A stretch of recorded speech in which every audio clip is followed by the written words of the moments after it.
And you're listening to On the Record with Tiffany. So, Deborah, go on and ask your questions, girl. I had a question for Angie since we're talking about technology. And one of the things that I was trying to do yesterday was open a bank account online. Yeah. How'd that go? It didn't go very well. Yeah. So talk to me. Yes. Yeah. So, I mean, I can talk to you about our process. Okay. Their process is awesome. Okay. But we're also regulated a little bit different. So, because we're, smaller community bank.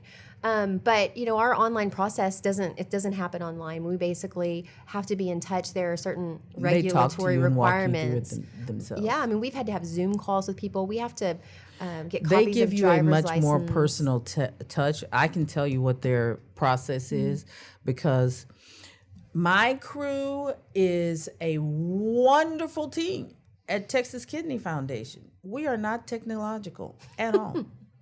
So whenever you have something with passwords and forms that have to be uploaded, you have all of a sudden hit a wall at the Kidney Foundation. Which is totally fine. So when we call them, they walk us right on through everything and help us like traverse the wall and move on. Well, it's very simple. That was your experience, right? And that's a great it's experience. Very because good with the us. reality is that we've lost that personal touch in banking. I mean, you're dealing with other places have. Yeah. I mean, you're dealing with online technology. It has changed the way we do business significantly, and especially now.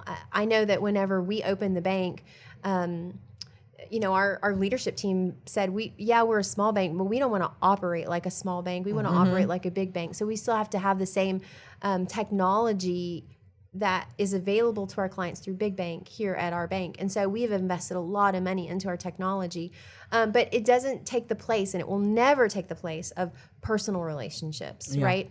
Because now more than ever, when people needed help, they had a cell phone number to call and ask and inquire with, right? That's awesome. And so it changes the experience. But you have to remember that also through this, we have rules and requirements that we have to follow because we have to identify who you are. It's called KYC, know your customer, right? So I have to know who you are, and I have to trust that you're not some fraudulent person trying to open up a bank account with me. And so there are some back end things that questions that we've got to make sure we're asking, that we know who you are, we know what kind of business you're doing.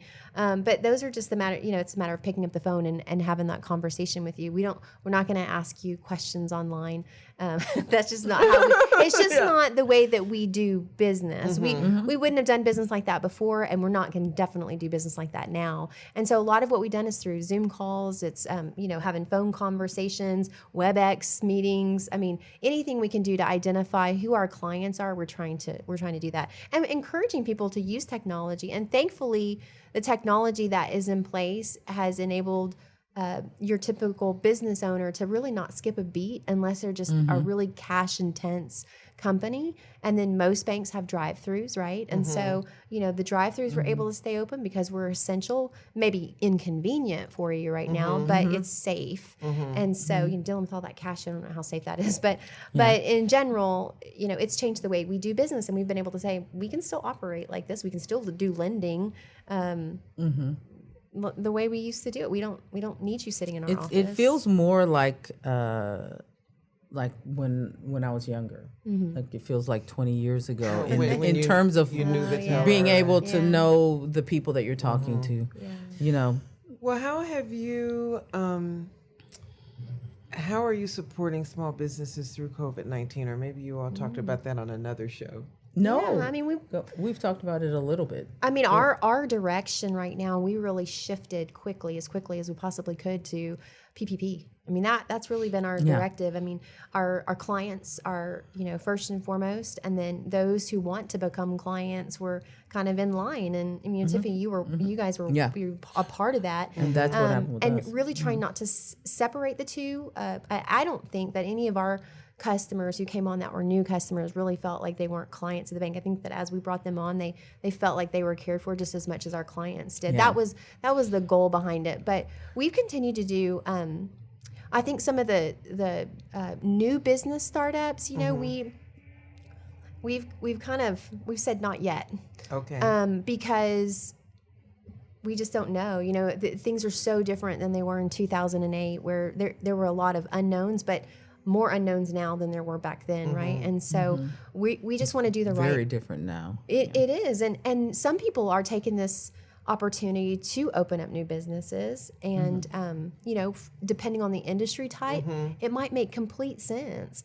But you know, we tell people you should be talking to your banker right now if you're wanting to start a new business. I have a friend of mine who she started before she had bought a franchise, and had started right before, and she was about to sign her lease, right? And so here we are 3 months into COVID, and thank goodness the franchise has worked with her and has been really patient, and she's been patient, and she understands it's all about timing.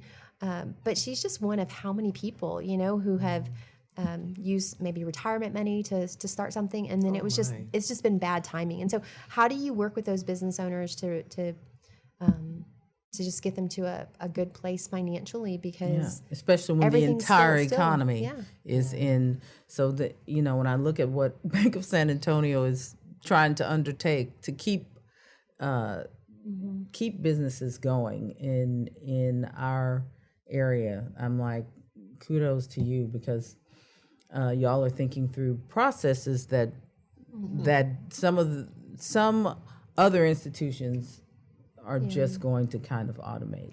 Well, I think the idea is that, you know, your clients, at least from my perspective, your clients, they really become almost family-like, right? Well, you said this earlier, right? You just get to know people. You know not only who they are, what kind of person they are, how they've run their business over the, you know, past 20 years, but and that their business is their family, right? But we've gotten to a point where our conversations are around how can we help you during this period. So there's a lot of conversations. How can we help you during this period? How can we support you? But how can we prepare you? Because we don't know what's going to happen in the fall time. And so what are some things you should be doing to prepare yourself for that? And there's been lots of talk around, you know, cash is really important to have on hand right now. People are trying to pay off debt that can pay off debt. Just so they don't have that heavy burden on them and to sleep at night, right?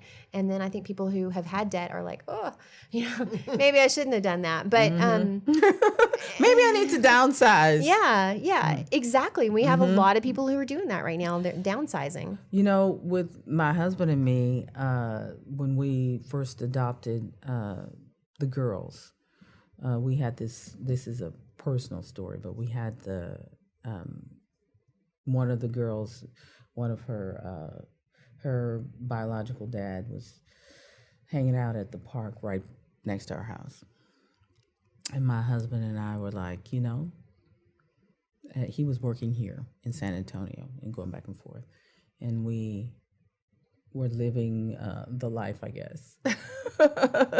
You know, the pretty house and in a historic neighborhood and all this stuff or whatever. And so we looked around and we're just kind of like, you know, if we don't have anything, as long as we have the four of us, that's all that matters. And so we started selling and giving away all of that material stuff that we had in the house. We literally gave away everything that did not have when we had to think about, did it have real meaning? Now, we had a library in that house. That was the hardest part, was the books, because each person could only have 250 books, and that sounds like a lot of books, but it is not. If you have 7,000 books. Wow. That's a lot of books. That's some serious. That's some books, man. So we were like, that took months. It took like 4 or 5 months to where I took all of just my books and put them in one room. Then we had cleared out, and then I would like move a few to the side and go, things can go. You know, and I was just like, it's a mental process. So dramatic. It was, the whole thing was so dramatic because they were I really loved the books, but I learned that I don't need as much stuff as I thought I needed. I don't need all of the material items. They don't define me. I define me. My character defines me, not stuff. And you know, it was a very, very good time for us. It was you know, we moved here. We moved into an 800 square foot apartment. Wow. And learned how to live with less. 4 people. In 800 square feet. Plus my sister, who was in school at the time and would come back and forth. My house is home. Because she spent her last 2 years of high school living with my husband and me. And yeah, we learned you don't need things. You do need each other. You need your family. You need the people that you love and care for. Oh yeah, I think this pandemic has taught us, Absolutely. reminded us of that. Yeah. I 2 things that you said struck me, and that is how many people in San Antonio live like that because they have to. There are a lot of families that are confined to very small homes.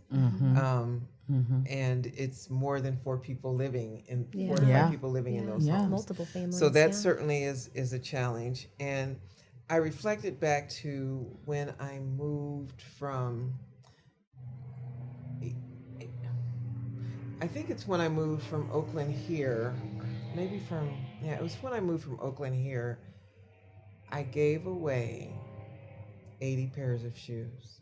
Whoa, that for a shoe fanatic. People, that is an important thing. Yeah. Well, wait, we got to hear the rest of this. You're listening to On the Record with Tiffany.